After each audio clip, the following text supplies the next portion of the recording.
Everybody, my name is Marcus, and in this video I'll show a simple way how you can easily add submenu in Squarespace app. So let's start.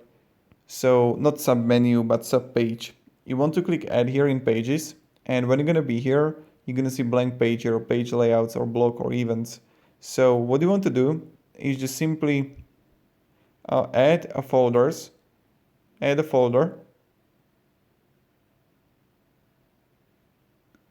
and new folder. The name would be like, I don't know,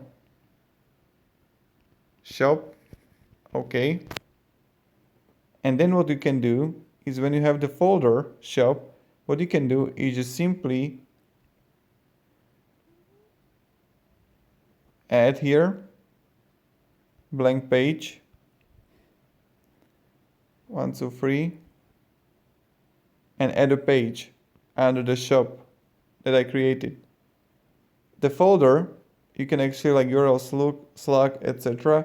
You can create it like this. So this is how you can add subpage in Squarespace. If you have any questions, guys, ask me down in the comments. I'll be really happy to help you and provide you some guidance and support and stuff like that. And yeah,